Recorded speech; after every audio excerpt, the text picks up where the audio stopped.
Hello all, it's nice to have you here today. Welcome to our online event. It's an event it's coming in hard times, and I think in hard times it's a time when we need action. We're happy to see that so many known faces are around, old friends and collaborators, and of course also new people which we don't know, and we are very glad to share with them what we know and to learn from them. I'm Yorgos Constantinou, I'm illustrator, I'm educator, and an activist for migrant and refugee questions. I am member of the IRENIA collective. That's a collective we work in Catalonia, and it's a collective that believes in peace and works with peace games, because we believe that the games have a power to change the pedagogical paradigm. And we are also here as part of the Anna Lindh Foundation, the EMED network, a network which is working all around the Mediterranean. We have representatives of all Mediterranean countries who are offering this big virtual marathon, in which our today's event is a part of. Actually, for us, our Mediterranean identity is a very big, very important part of what we are. And it's a basic feature for us in this proximity with all of the people around the Mediterranean, around all this beautiful sea, the three continents which are in the Mediterranean. We all believe that what is happening right now is unacceptable. We are living in a time when we need to influence our societies and our politicians to change what is happening now. We have to stop the killing in the Mediterranean. Pushbacks drowned children and families, barbed wire, 10-meter walls, fences, police violence, criminal actions on the borders, unprotected children. All this is not the sea we love. It's not the Mediterranean we love. And this is why today we invite you to take part in our workshop, to see what we have done as one of the examples of how we can act against all that. And I hope you will enjoy it. And I think the first thing to do is just to see all together our film, The Middle Sea. Some people will see it with English subtitles. Some others will see it with Arabic subtitles. And I'm really looking forward to see your comments and your questions in the chat so that we can answer them after the short video. So let the video start.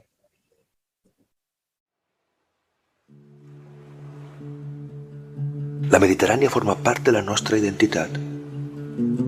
Des de les muntanyes dels Pirineus, el riu Llobregat porta aigua fins a la ciutat de Barcelona i desemboca al mar Mediterrani. Estem connectats amb la Mediterrània per la geografia. El nostre mar té 3 forats que separen els 3 continents que l'envolten. Primer, l'estret de Gibraltar, que comunica l'oceà Atlàntic amb el Mediterrani. Són 14 quilòmetres els que separen Àfrica i Europa, els regnes d'Espanya i Marroc. El segon forat és el canal de Suez, que comunica la Mediterrània amb el Mar Roig i l'oceà Indi. Permet allargar el Mar Roig que separa Àfrica i Àsia, passant entremig d'Egipte i la península aràbica per arribar fins a connectar-se amb la Mediterrània. El tercer forat és l'estret de Bòsfor, entremig d'Europa i Àsia, que connecta el mar Mediterrani amb el Mar Negre, passant pel costat de l'antiga ciutat de Troia i l'actual Istanbul. Hi ha 4 grans penínsules: la ibèrica, la dels Apenins, o italiana, que sembla una bota, la balcànica, amb Grècia al sud, que sembla amb una mà extesa, i la península de l'Àsia Menor, la de Turquia. A la Mediterrània hi ha les illes grans de Sicília, Sardenya, Còrsega, Creta, Mallorca, Gerba. Hi ha les 2 illes que són estats, Xipre, que sembla una mà que fa pessigolles a l'axella d'Àsia, i Malta, a mig camí entre Itàlia i Líbia. Les 2.000 illes gregues, les 1.000 illes croates i les illes Balears. El riu més gran de la Mediterrània no és el Llobregat, és el Nil, que forma un gran delta a la seva desembocadura, una zona habitada per 30 milions de persones. Aquí va néixer la civilització egípcia, que encara ens impressiona amb les seves grans piràmides, algunes construïdes des de fa 30 segles. L'egípcia va ser una civilització que va ensenyar a la gent mediterrània a fer càlculs de geometria i matemàtiques, com cultivar, regar i repartir les terres fèrtils, i com escriure, amb imatges.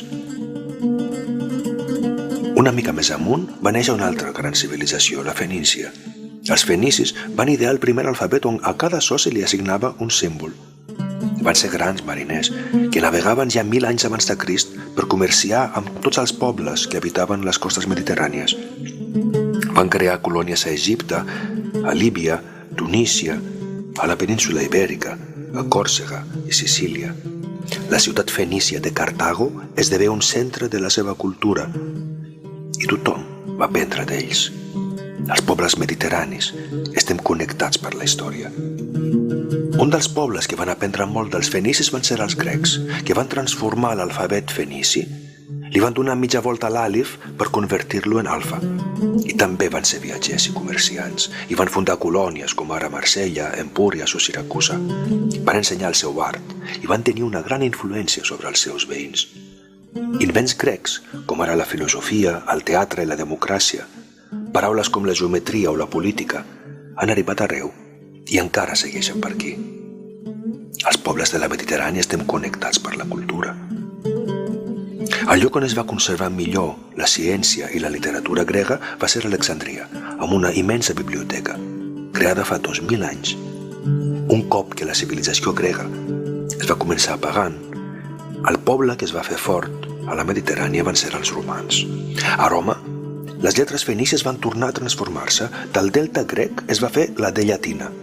Van ocupar el Mediterrani de bat a bat i van portar la seva llengua i la seva cultura fins a l'últim racó del Mare Nostrum.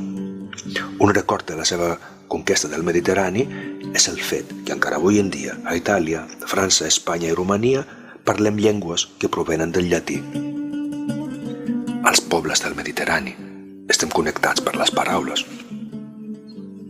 L'ocupació romana de Palestina va provocar l'exili del poble jueu, un poble monoteista, que negava la condició de Déu que els romans atribuïen al seu emperador. Va ser l'època que les ensenyances d'un jove jueu, Jesús de Betlem, van escampar-se a tot arreu, agafant fort a llocs en presència de la diàspora jueva. A les ciutats de Tessalònica, Barcelona, Alger o Roma, la religió cristiana va començar a convertir-se en una religió molt popular.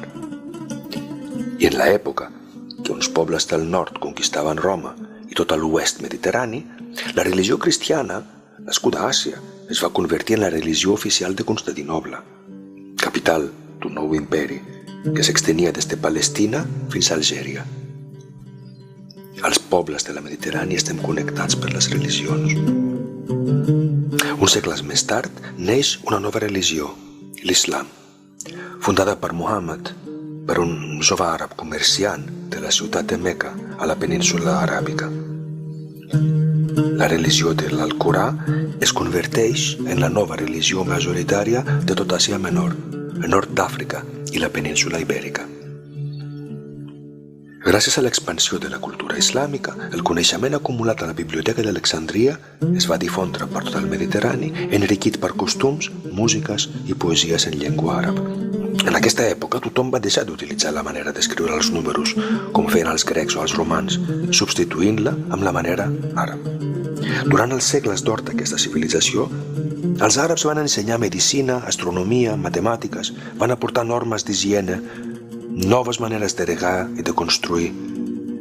Tenim un gran legat d'aquest passat a la península ibèrica, els regnes de l'Àndalus. Un legat de topònims, arquitectura, paraules i música.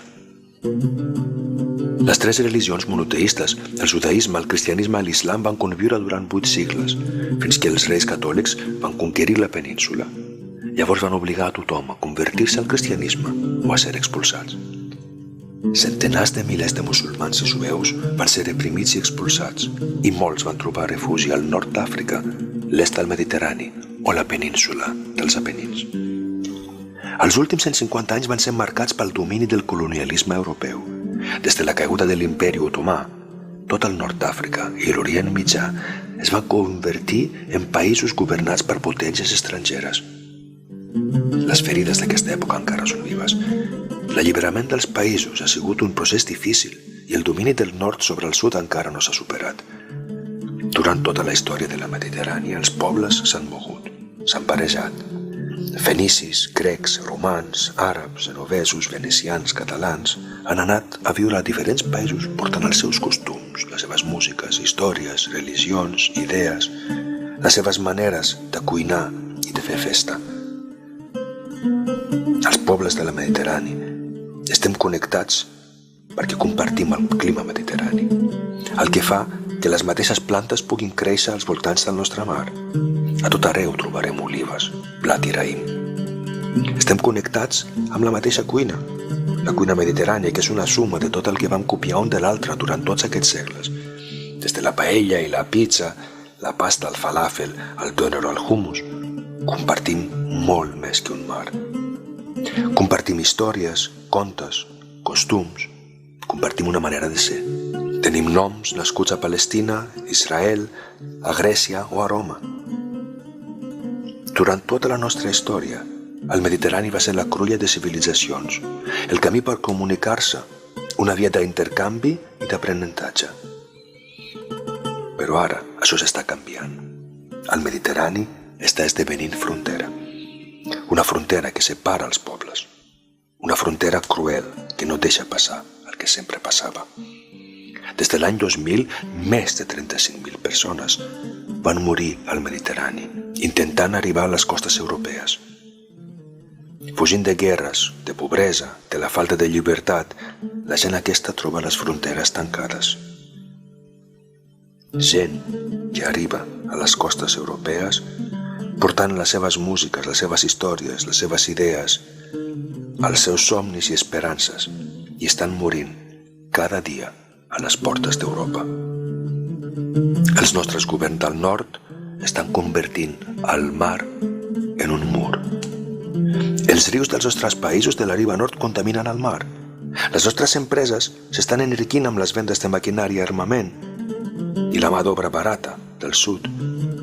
Els pobles del Mediterrani estem connectats per l'economia i les migracions i alhora estem vetant l'entrada a les persones dels països del sud i de l'est. Estem negant la història que ens uneix. Estem convertint el mar en una gran fossa comuna.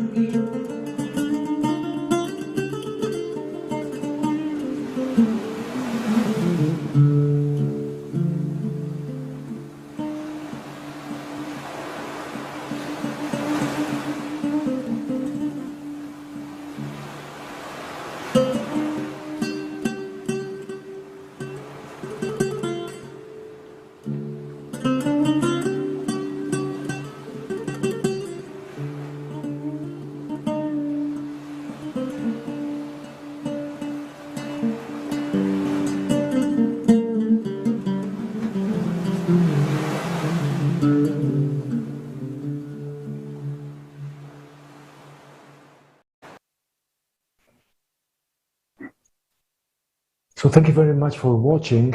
I think some of you maybe had the version without subtitles, so you didn't see, you just heard the voice in Catalan. But I think that even for people who don't understand the language, the pictures are pretty obvious. This marvelous music by Yannis Papaioannou, which is this music that accompanies that is the soundtrack of our movie, I think also gives a sense of what we're talking about. But definitely, please check for the place where I'm going to post it right now, where you can see the link to the page where you can find the different versions of this movie subtitled. You can find it in Arabic, in Greek, in English, in Italian, and in German language. And we are still working with different friends and people from around the Mediterranean to produce more subtitled versions.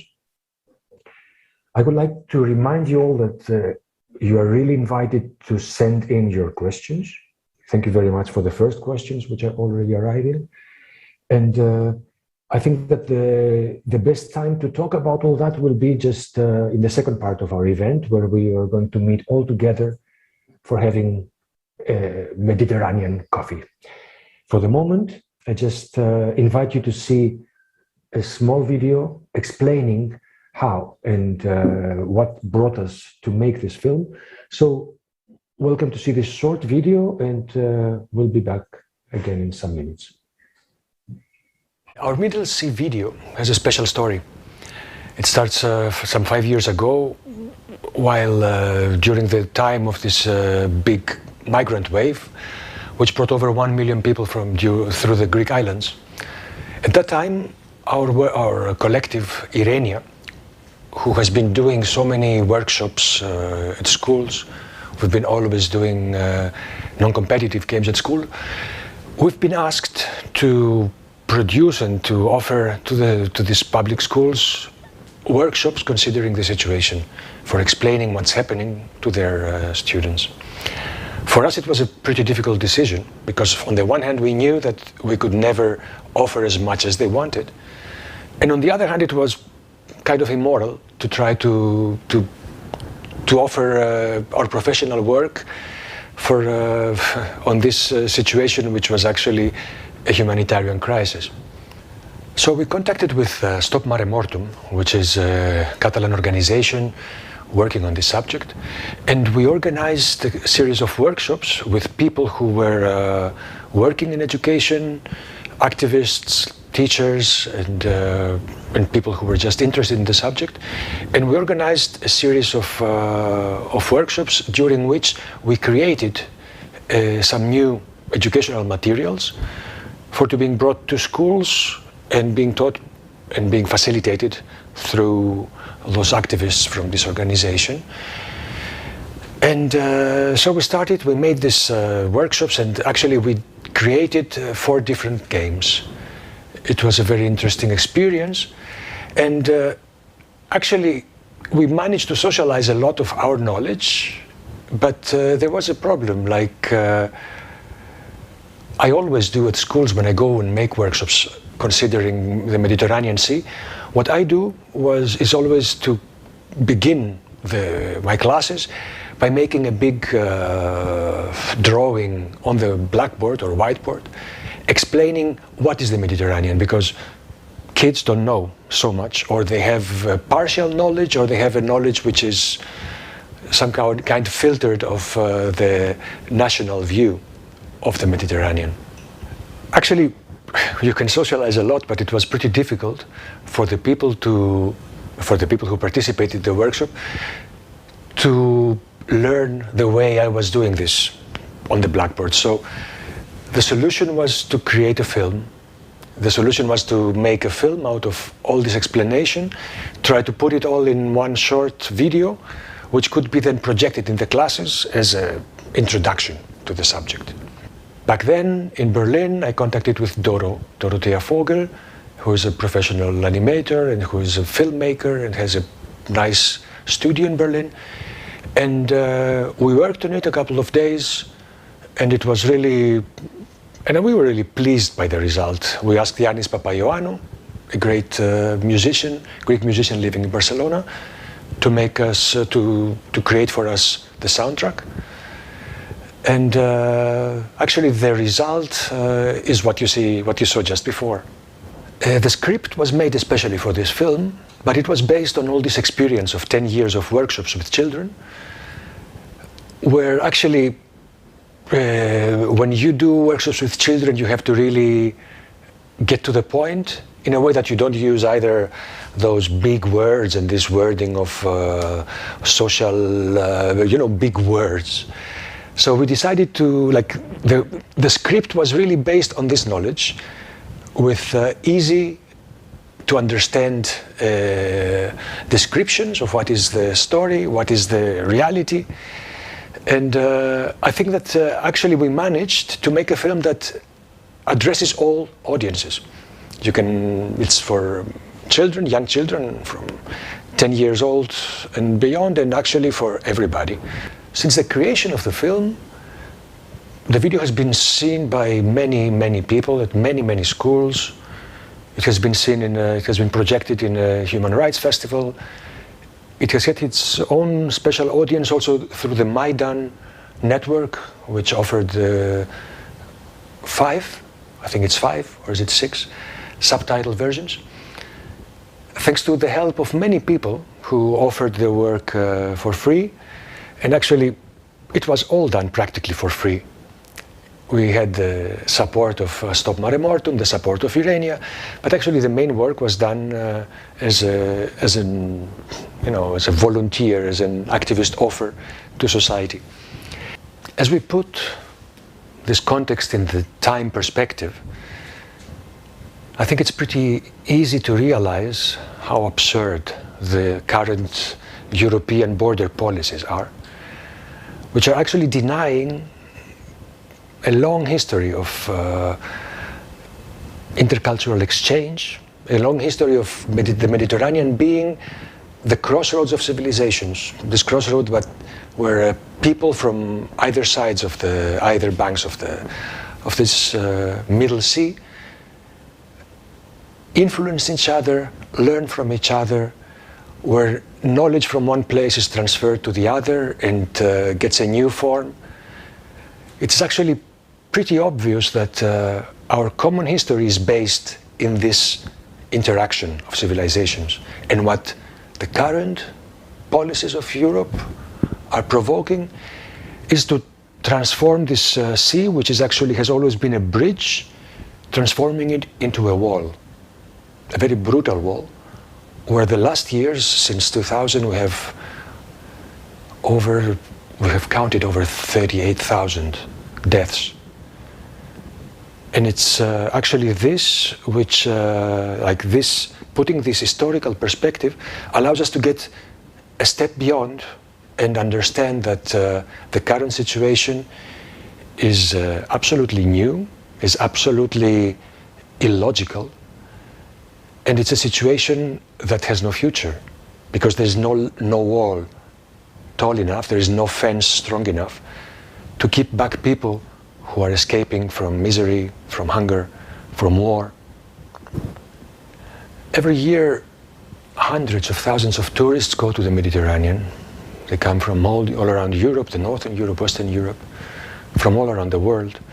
They come to enjoy this marvelous place with this marvelous sea.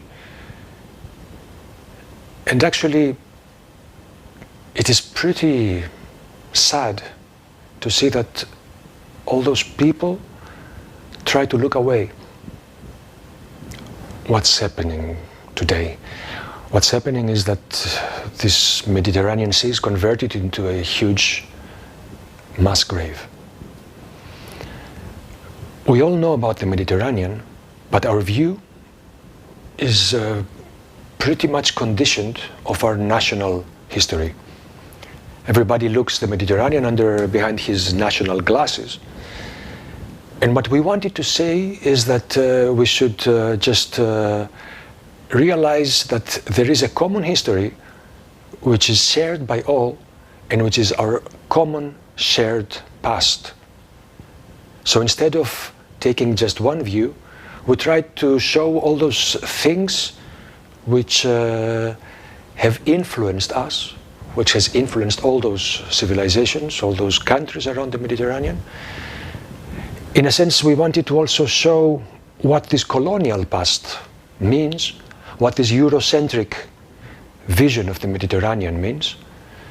And we put the focus also on all those things which happened outside of Europe, on the other side, talking about the Egyptians, the Phoenicians, talking about the past of this huge, big Arabic golden age, this Corona-19 year, reminded us that it's how important it is to have this kind of materials, because it's the materials which can be really used also for remote learning. And it's so important to understand that we need to explain this view. We need to remind everybody that normality is what has happened forever. What is abnormal is what's happening now.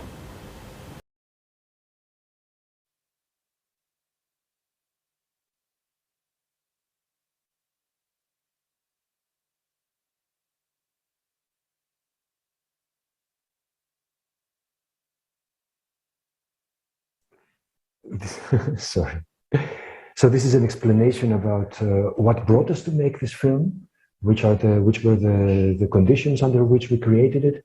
I think it's an enriching view about what was and why we made it. And I think that it's also pretty important to understand, to know what is the way to create it in the technical terms. So our animator and great filmmaker, Dorothea Vogel, she also prepared a small tutorial about how you do a film like that. Please don't forget to keep on writing your questions. Thank you very much and enjoy Dorothea's little film. Hi, I'm Doro Vogel. I am a graphic designer with a little over 20 years of experience in the field of animation, and in this video I want to talk to you for a few minutes about the production of the animated film The Middle Sea. I will speak a little about the script and the storyboard, then the voice recording, the video shooting, about composing and editing. Yorgos told me about his idea to make an educational animation about the history of the whole Mediterranean area, which in recent years has become the sad stage for the dramatic disruption between the southern and the northern countries. When Yorgos and I first met, he described his idea to make a continuous drawing on a whiteboard with color markers and tell the story in the course of the drawing. I liked his idea very much. Yorgos had a very clear idea of how the images would look like and how the story should be told on the development of the drawings. Now, my part in this film was to make it technically possible and to put everything together in the end. The first thing we needed to solve was how we would take the video of the drawing to see it grow and to see his hand drawing. In the studio we could fix a camera above the whiteboard. Then we adjusted light sources on both sides of the stage. We had to put them in a very low position to have even light on the entire scene and at the same time avoid too much reflection on the glossy whiteboard. We also covered the lights with transparent paper to have softer shadows under the hand. The setup of lights and camera should be as good as possible before you start with the shooting. Spend a lot of time with the set. Anything that has to be corrected in the post-production is a lot of work. Now, the technical setup was solved. Then I asked Yorgos, the mother of all questions, what do you want to say? Yorgos, who is a really great improviser, answered, well, I will talk about this and that and then that and then that. So on. And I said, okay, write it down. We need a script. A script is the starting point for any film or piece of animation. So Yorgos wrote the script, and then in the next step we put the script and the visual ideas together. The easiest way to do that is in a table format. This is a storyboard. The storyboard can also be illustrated with simple drawings. Many times the visual idea comes first when you plan an animation. To produce the images is usually a lot of work, and it's often difficult to repeat. Don't start with the images. Take good care of the script and the storyboard. This can save you a lot of work in the end. With the storyboard in place, we were not yet ready for the image shooting. We began with a voice recording. It is always a good idea to begin with the recording of the spoken text because it marks the timing. In animation, everything is about timing. You can adjust a picture in time, but you cannot adjust the voice in time. Yorgos recorded the voice with a little voice recorder, but many times the smartphone does a good job. Now we had the sound files. With that, we had a reliable idea of the entire length of the movie and of each scene.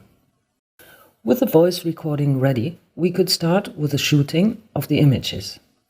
First, we had been thinking about the possibility to do everything in stop-motion technique. That means in sequences of many single photos. But then we wouldn't have a continuous movement of the hand, so we decided to record video sequences. With a storyboard, we had a good guidance for what should appear in the drawing in each scene. Of course, the action of the drawing took much longer than the spoken text, so the video had to be accelerated a lot in the composition. We recorded all the scenes in one single day, a very, very long day. In the end, we had over 40 video scenes. In addition to the video recording, Yorgos made the drawings for the title sequence and for the credits. Now we had all the visual material and the sound we would need for the composition. Usually, the recorded material, sound and images need some improvement. Next comes the compositing. All the video and sound files are composed together with Adobe Premiere. Here you can see the interface of Premiere with the project files, the source monitor and the preview monitor. Everything happens here in the timeline. This is where all the bits and pieces are put together. This is also where the speeding of the video sequences happen. In the composition, all the visual elements are adjusted to the timing of the voice. Then the title is added to the beginning and the credits to the end of the sequence. Now the composition is ready for rendering. The entire movie is exported to the desired video format. I hope this video gave you an idea about the production process of the movie The Middle Sea. Thank you for your attention.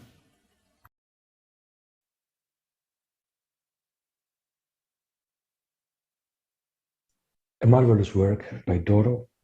It's really a huge difference when you work with people who know their work and who are professionals in what they do. But I think the most important thing, after all, is always that you put your heart in it. Like when you believe in what you do, then definitely the result becomes much better. I have the first question, one of the first questions which just came in, is a question which I will just answer in a short, with a short answer. And I would like to remind you that all your questions could be discussed later when we all go over to the Zoom meeting where we can have a coffee together and where all those questions can be discussed among all the people who came to our today's event. So the question was about the different reactions of people around the Mediterranean. Was there any negative reactions by people? Because when you want to address so many countries and so many cultures, there's always a risk that you miss something. And there I must say that when you do a 10 minutes film, it's impossible to say everything. It's a decision you have to take from the beginning that some parts of the story will stay untold. Like, for example, we have almost no explanation about the Ottoman Empire. We have nothing about the Amazigh people who live in the northern areas of Maghreb, of the Northwest Africa. There's many things which are missing, but I think what is more important is to try to make a general view and to create this vision which goes beyond borders. And we definitely had also some negative reactions, but I think that it was rather the positive which came over in many different ways. And there was this little question, for example, around there on this side, you know, just here in this place of the Mediterranean, where it is so difficult to just give an answer with one word. What happens between Israel and Palestine? We decided to just leave it in a sense that everybody understands that there is something missing. And by leaving it untold, maybe it's also an answer. It's also a way to explain what's happening. So this is more than less a first answer. I have more answers, but as I really would like to have your counter answers to what I say, I would really prefer to not spend so much time on the answers now and keep on to explain something which is the second part of our today's event. It's the part where we want to explain how to use this educational material, this video, to create activities at schools, to create activities with groups of people. And herefore, I wanted to invite you to see the video of Sergei.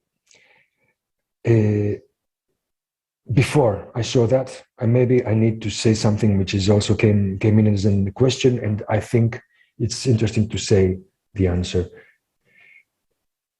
What do we want with what we mean about migration? What do we expect from the people who are migrating? Actually, for us, migration is a constant part of our history. And what we want is to create societies where inclusion is written with big letters, instead of all this talk about integration, and instead of all this, what's happening with the segregation of foreigners. What inclusion means is that we really take in, we acknowledge what those people who come from other countries bring to our own countries. All our societies have to realize that diversity is an added value. One second thing which I wanted to say about that is we should never forget, when we want to communicate things to children, to schools, to people, we should never forget that it must be, in a way, fun. Like what we do with IRENIA is we always try to do non-competitive games, because competitivity is not what helps us become more solidarious person. And we want to try to have societies where individualism has it is there, but what we really need is societies that think of all of us together. So I welcome you to see the video by Sergei. It's a short video. And I would like you to ask questions or to just explain if you didn't understand something, or if you want some extra explanation by Sergei. He himself will be on the Zoom meeting and he could answer all your questions. Enjoy. Let's learn more about the Mediterranean through drawing a huge Mediterranean map. You can actually draw a huge Mediterranean map on any surface. To decide where you paint your huge Mediterranean map, you have to think of if you do it indoors or outdoors. You can do it outdoors on the floor, on a street, in the schoolyard, but you can also do it inside, and then it's better maybe to do it on a fabric, unless you do it on a wall. For our video, Sergei just took 24 A3 papers, which was the maximum of size which was fitting under his camera. The next step is to measure exactly the surface where you want to paint the big map. The next step is to print out a map in the size of a DIN A4 paper. The size of our papers, like how long it is and how tall it is, has to be transferred onto our map, onto A4 photocopy. So we draw a grid over our map. Once the map is ready with the grid on, you photocopy it once more, and the second photocopy you cut into 3 pieces, one for every group which is going to start drawing. Having this piece of paper in your hand, you can easily copy the form of the map from the small paper, copy it into the big surface. Sergei has a lot of experience in doing this kind of maps in public spaces, in squares, on roads, or big pieces of cloth. And this is a standard technique which you can use, and it doesn't depend on which materials you'll use in the end, because you can do it with a marker, like Sergei does, and just some blue paint, or you can do it with many more colors, choosing 6 different colors with which you also draw each country by itself. Or you can just draw it by chalk on the street. While drawing on a map, people get more used to the forms. They try to reproduce, they understand details. It's a way already to get into this feeling of what the Mediterranean looks like. And it creates a marvelous feeling of group when 3 groups independent from each other start doing something which ends up being such a beautiful big picture that everybody's proud of.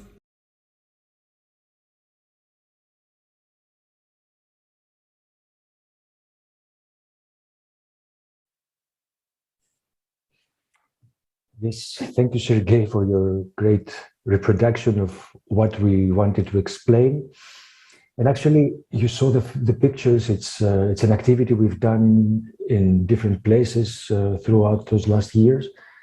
And it is very useful to say, like, our work as activists or as organizations which work with in schools or who work with migrants, it is so important to have the support of local society and the local authorities. We had the support of the city of Molins de Rey for making this one with chalk. We had the support of the Casa Árabe, the Arabic house in Madrid, to make a similar workshop in Madrid. And the picture, the huge 5x5 map you saw, was made during the Anna Lindh Foundation meeting in Tarragona and some years ago. And those are just some examples. And this is just, I think it's important to see that it's possible to do it. It seems so difficult when you start, but in the end, by the work of so many people, the map becomes really well recognizable. And then you can start a whole process where people, and mainly those people who come from those countries, or who are migrants, or her parents are migrants, or who have been tourists in those countries, they start to add the names of the countries, the names of the places, the names of the countries in the country's own name, which is sometimes so different than what we know in English. And so this big map becomes a compendium for all this collective knowledge, and becomes also the playground for a game, which is something I'm going to explain with our next little video.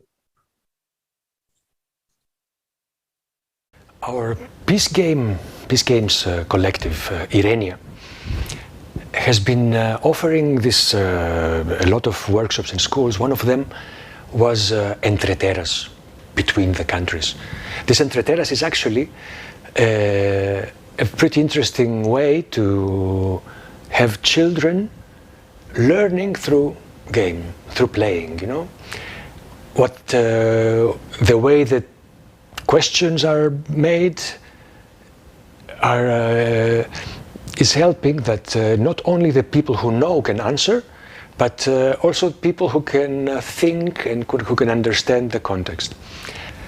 What Sergei explained us, this once you make this huge Mediterranean map on the floor, once you have the Mediterranean drawn so that you can step on it and you can see it as a big area, helps you realize the distances in a different way.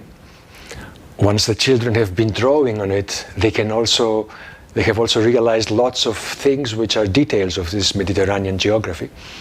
So the second part of this is to start playing those games which we had been doing with Entreteras, and imagining new games which can be done over this huge surface.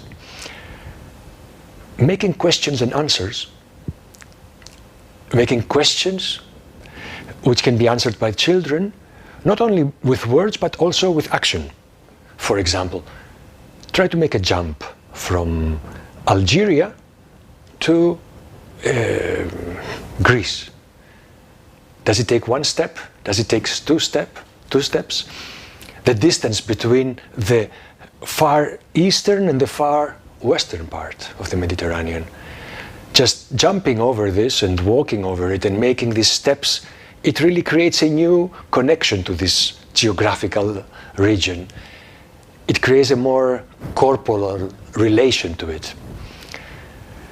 You can ask things which can be shown on the map, like for example, which is the three countries which are at those big Mediterranean holes: Egypt, Spain and Turkey. Which are the countries which are on the northern side of the Mediterranean? Which are the countries which are on the south? Which are the countries which is the biggest country? Which are the three biggest countries and the smallest countries on the Mediterranean? Could you name the two states which are the two islands which are a state? Another thing you can make, having such a big map where you can step on, is to name one person to stay on each country. So 23 people are standing, each one on one country. Each one has the name of, can repeat the name of the country, so it's very easy to listen to all the names, just making this round around the Mediterranean. Each one can just answer a question. For example, which countries of the Mediterranean are speaking Arabic? The ones who speak Arabic, please stand up. The ones who don't speak it, sit down. Which countries are mainly Islamic, have a majority of Islamic population? Is it the same ones, the Arabic countries and the Muslim countries? Or is it, there is a couple of countries more which are not Arabic but have a Muslim tradition? Or which countries do speak Latin languages? Which countries? So stand up, sit down, check this, check that, and this becomes a game where actually there's so many things you can ask and you can explain. Whether it is, tell us three countries which start with the letter A, or tell us three countries which are named in a completely different way in their own language and in English. You can share knowledge, you can play with knowledge, and you can also invite the people to explain their own experiences. Which countries have you been in? Just step on the countries you have already been. And also, you can just make questions which reveal how stereotyped our views are from the Mediterranean.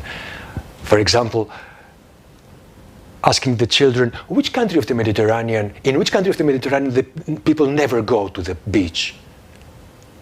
They start thinking, and actually it's none. But they say it might be this, it might be Morocco, it might be Palestine, it might be whichever. But once you know that the Mediterranean is so appealing, and once you have maybe some migrant children in the class or children whose parents have been migrants, the answers become very obvious. This gives us a context where you can explain about Mediterranean climate, about the plants that grow. Which Mediterranean country doesn't have olive trees? All of them do.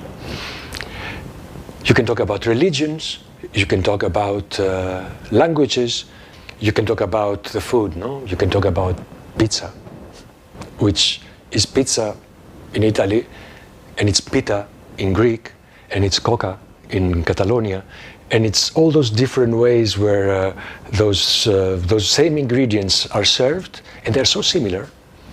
And each one thinks that they are part of their own national tradition, but they are part of a much bigger tradition, a common tradition. And they are conditioned by the fact that we are all so similar, because all those civilizations is the common history of all of us.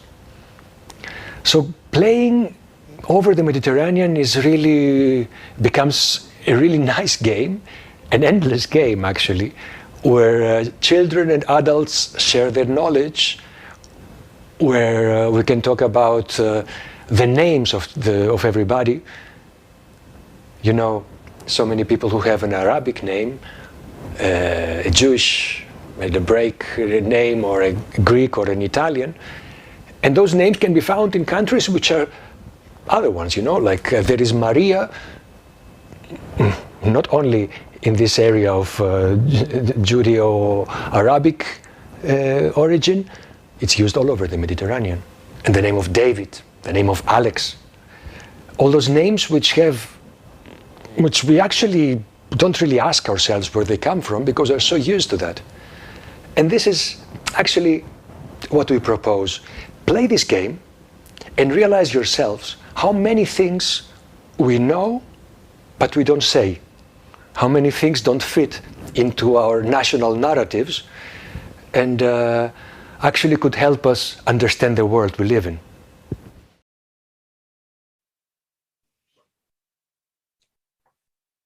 So I hope it wasn't too long. I hope you had some good time listening to all these introductions and all these explanations. And it's definitely not an easy task to speak about something which is so obvious, about this Mediterranean identity that we feel is so obvious for us. And sometimes it seems that people want to forget or don't focus on that. So I think that knowledge is a very basic feature for understanding that we all share all what we share. And it's almost also very important for us and for everybody to understand that some things we say may be offending for another. And by playing a game, you can really understand things that you say or that you think or that you believe, which are based on stereotypes, which are based on lack of knowledge or distorted knowledge. So I would like to invite you now to have a step together into the Zoom meeting, because your questions are there. And I think that the best of all would be to talk about them all together. In just 5 minutes, we put some music on, and I would like all of you to come over to this more sociable surrounding, to this environment of Zoom, where we could exchange experiences, we could see our faces. Please turn on your cameras. It could be nice to see each other. And I hope you will be with us and you will enjoy our next, the last part of our today's event. So I leave you with this. I would definitely want to thank all those people who helped us for making this today. I would like to thank, of course, Dorothea and Sergi, who are the people who helped us in explaining those videos, these explanation videos. I would definitely also like to thank our translators, Fatima and Ahmed from Palestine, my local friend who's helping me here, reading your questions in Arabic. I would like to thank you very much, to say a big thank you to Pandelis, who's the guy who gave us all this technical support for doing it, and also to Kostas Papadopoulos, who cut the videos, who made the editing. I'd love to thank Josep Miquel, who many of you know. He's the coordinator of IRENIA and who really sacrificed lots of his time that this event may happen. So thank you all, and thank you all for being here. Thank you all the people which I didn't mention because, I don't think I could thank enough. There's so many people who are helping us doing things. It's never possible to change the world if you don't work together with people, and if you're not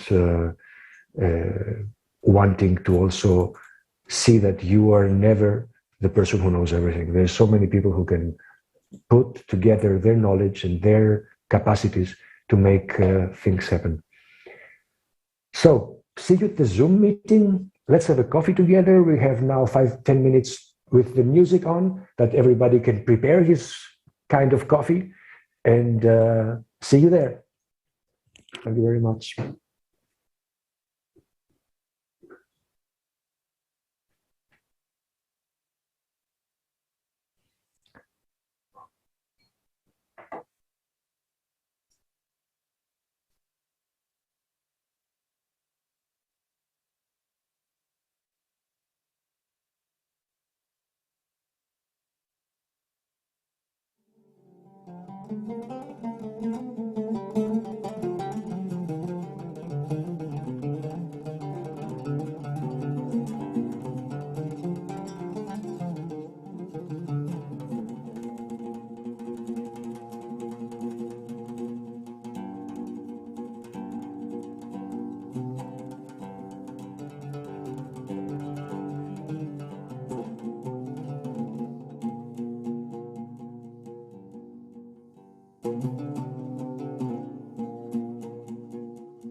Thank